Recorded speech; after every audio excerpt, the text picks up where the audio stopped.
전 국토가 불타고 백성이 도륙나던 조선 최악의 위기, 임진왜란. 이 절망의 시대를 떠올리면 우리는 무능하게 도망친 암군, 선조를 떠올립니다. 하지만 만약 그가 그저 무능하기만 한 왕이었다면 조선은 그의 지도에서 지워졌을 겁니다. 현대 글로벌 기업의 CEO조차 흉내내지 못할 피도 눈물도 없는 완벽한 인사검증 능력. 그는 신분과 인성을 철저히 무시하고 오직 재능 하나로 멸망 직전에 국가를 건져 올린 기적의 HR 마스터였습니다. 그러나 그 완벽했던 인재 시스템은 리더의 비대해진 자아와 얄팍한 질투심 앞에서 허망하게 무너집니다. 오늘은 위기를 돌파한 천재 리더의 파격적 인사와 그 리더의 열등감이 어떻게 조직을 파멸시켰는지에 대한 가장 잔혹한 비즈니스 교보제를 펼쳐보겠습니다. 시간은 임진왜란 발발 수십 년 전, 병든 13대 국왕 명종은 후계자를 찾기 위해 조카들을 궁으로 부릅니다. 왕의 모자인 익선관을 내려놓으며 어디 한번 써보거라 권하죠. 다른 조카들이 순진하게 왕관을 쓸 때 훗날의 선조 하성군은 창백해진 얼굴로 엎드렸습니다. 전하, 어찌 신하가 지존의 모자를 함부로 머리에 올립니까? 권력의 이면과 무게를 단번에 꿰뚫어본 10대 소년. 이때부터 선조의 눈에는 사람의 진짜 그릇을 재단하는 미래를 보는 눈이 깃듭니다. 왕좌에 오른 선조의 인사원칙은 오직 하나, 극단적 실용주의였습니다. 도덕을 중시하던 조선에서 그는 신하들의 스펙과 인성을 과감히 무시했죠. 성격이 불같아 탄핵이 빗발치던 율곡 이이를 향해 선조는 콧방귀를 낍니다. 제 성격 더러운 거 아는데 일은 1등이잖아. 이 건드리면 내가 직접 유배 보낸다. 비리 의혹이 터진 명재상 이원익과 뇌물수수로 고발당한 윤두수도 마찬가지였습니다. 이원익은 기근난 안주로 보내 위기관리 능력 테스트 해보고, 윤두수는 정책 기획력 하나는 최고니까 곁에 둬라. 나아가 굳건한 신분의 벽마저 부숴버렸습니다. 천대받던 잡과 출신 의관 허준에게 역사상 유일하게 정일품 벼슬을 내렸고, 억불국가에서 승려인 사명대사에게 외교정권을 위임했습니다. 심지어 투항한 일본인 장수 사야가 조차 고급 기술자라며 김충선이란 이름을 주고 조총 기술을 뽑아먹었죠. 과거의 실수나 천한 신분은 문제가 되지 않았습니다. 오직 포텐셜과 실력 하나만 쏙 뽑아 쓰는 파격인사의 연속이었습니다. 기추복사와 선조의 냉혹한 분당 통제. 선조의 파격적인 용인술이 단순히 사람 보는 눈만 좋아서 가능했던 것은 아닙니다. 그 이면에는 신하들을 완벽하게 장악한 냉혹한 정치공학이 있었습니다. 한국사 시험의 단골 출제 문제인 1589년의 기추복사가 그 결정적 증거입니다. 당시 조정은 동인과 서인으로 나뉘어 권력 투쟁을 벌이고 있었는데, 선조는 정열일의 모반 사건이 터지자 이를 빌미로 서인의 영수였던 정철을 피의 사냥개로 앞세웁니다. 그리고 자신에게 비판적이던 동인 세력 무려 1000여 명을 잔혹하게 처형하고 유배 보내는 대숙청을 단행하죠. 더 무서운 것은 피바람이 끝난 후 선조는 손에 피를 묻힌 정철마저 냉혹하게 토사구팽하며 권력의 저울추를 다시 맞춰버렸다는 점입니다. 이처럼 분당을 교묘히 조종하며 신하들의 길을 완전히 꺾어버린 절대적인 왕권이 있었기에 훗날 임진왜란이라는 초유의 사태 속에서도 대관들의 반대를 묵살하고 파격적인 발탁 인사를 강행할 수 있었던 것입니다. 1592년 4월, 조총으로 무장한 20만의 일본군이 쳐들어옵니다. 불과 20일 만에 수도 한양이 함락되고 억수같이 쏟아지는 빗 속에서 의주로 도망치던 선조. 그러나 국가 멸망의 카운트다운 속에서 선조의 진짜 악마적 매니지먼트가 폭발합니다. 도망치는 가마 위에서도 그는 인재들을 체스판의 말처럼 섬세하게 조립해 나갔죠. 상관과 싸우고 벼슬을 내던진 꼴통무관 김시민, 징계 대신 그를 진주목사로 꽂아버립니다. 저놈 성격상 상사랑 또 싸운다. 아예 독립지휘권을 줘서 전라도 입구를 막게. 결과는 진주대첩의 기적이었습니다. 반면 평양성을 내주고 도망친 지휘관 김명원을 처형하라는 아우성에는 귀를 닫았습니다. 쟤는 칼싸움을 못할 뿐이지 군수물자 보고 뵌 천재야. 후방 참모로 빼. 약점은 덮고 장점만 뽑아 쓰는 맞춤형 보직부여였습니다. 하이라이트는 이순신의 파격 특진이었습니다. 백이 종군 전력이 있던 대위급의 이순신의 꼼꼼한 장계에서 아무도 못 본 천재성을 읽어낸 선조.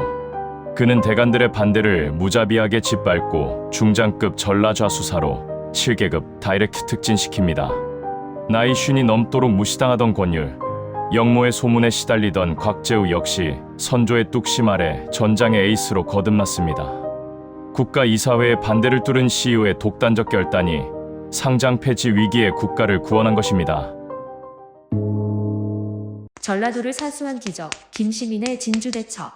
한국사 능력 검정 시험에서 임진왜란 파트를 다룰 때 절대 빠지지 않는 핵심 전투가 바로 1592년 10월에 벌어진 진주대첩입니다. 한산도 대첩, 행주 대첩과 함께 임란 3대 대첩으로 불리죠. 당시 진주성은 단순한 지방성이 아니었습니다. 조선군의 군령미가 생산되는 최대 곡창지대이자 이순신의 전라좌수영이 위치한 전라도로 들어가는 최후의 관문이었습니다. 3만 명에 달하는 일본 정예군이 몰려왔을 때 김시민 장군이 이끄는 조선군은 불과 3,800명에 불과했습니다. 하지만 선조가 꿰뚫어본 맞춤형 지휘관 김시민은 달랐습니다. 그는 화약무기인 진천뇌를 쏟아붓고 심리전을 펼치며 6일 밤낮을 버텨내 끝내 일본군을 격퇴합니다.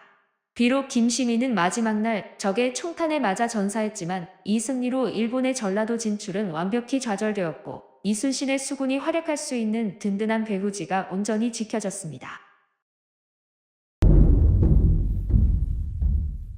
하지만 역사상 모든 붕괴는 가장 성공적인 순간에 잉태됩니다.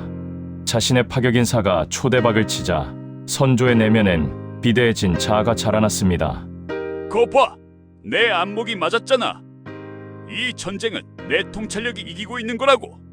그러나 이 오만함은 뼈아픈 현실과 마주합니다. 도망친 자신과 달리 연전연승하며 백성들에게 살아있는 신으로 추앙받는 이순신. 왕권 국가에서 완벽한 영웅이 탄생은 권력자에게 가장 큰 위협이었습니다. 선조의 눈에 정치적 질투라는 안대가 씌워질 무렵 최악의 바이러스 원균이 파고듭니다.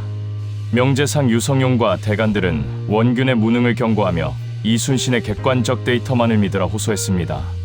하지만 이순신이 함정임을 간파하고 무리한 출전 명령을 거부하자 선조의 분노가 폭발합니다.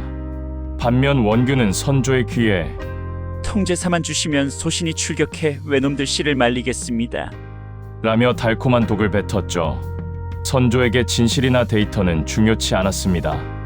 이순신을 꺾고 내가 고른 원균도 이순신만큼 이길 수 있다. 얄팍한 자존심 증명이 유일한 목표가 되었습니다. 유성룡과 이원익이 바닥에 머리를 찌우며 통곡했지만 선조는 이순신을 압송하고 원균에게 한 대를 넘깁니다. 리더의 사적 감정이 시스템을 붕괴시킨 최악의 참사였습니다. 이순신의 출격 거부와 백의종군. 수능 한국사나 공무원 시험에서 임진왜란의 전개 과정을 물을 때 반드시 짚고 넘어가는 개념이 1597년 정유재란 초기 이순신의 파직 사건입니다. 당시 일본군은 이순신이 바다를 버티고 있는 한 전쟁에서 이길 수 없다는 것을 깨닫고 끔찍한 함정을 파놓습니다. 이중간첩 요시라를 통해 가토 기요마사가 바다를 건너올 것이라는 거짓 정보를 조선 조정에 흘린 것이죠. 이를 덕성문 선조는 이순신에게 출격해 가토를 잡으라 명령합니다. 하지만 현장의 지휘관 이순신은 그 지역의 물살이 험하고 암초가 많으며 명백한 적의 함정임을 간파하고 출격을 거부합니다. 리더의 어리석은 명령보다 군대의 보존을 택한 셈이죠. 그러나 자신의 권위에 도전했다고 여긴 선조는 이순신을 압송해 사형에 이르는 수준의 가혹한 고문을 가하고 벼슬 없이 종군하는 백의 종군의 처벌을 내립니다. 가장 유능한 실무자의 의견을 묵살한 오만한 권력자의 최악의 오판이었습니다. 1597년 7월 15일 7천량의 어두운 밤바다. 이순신 장군이 5년간 피와 땀으로 키워낸 조선 수군의 모든 것, 정규 병력 1만 명과 160여 척의 판옥선이 칠흑 같은 바다에 떠 있었습니다. 사령관인 원균은 술에 취해 작전 통제력을 완전히 상실한 상태. 그 정적을 깨고 수백 척의 일본 군선이 미친 맹수처럼 본진을 덮쳐들었습니다. 지휘관이 사라진 군대는 사냥감에 불과했습니다. 무적의 판옥선들이 아군끼리 부딪혀 박살나고 화염에 휩싸인 수병들은 비명과 함께 바다로 몸을 던졌습니다. 그토록 큰 소리치던 원균은 도망치다 허망하게 목이 잘렸죠. 단 하룻밤 만에 조선 최고의 엘리트 군대가 우주의 먼지처럼 흔적도 없이 증발해버린 것입니다.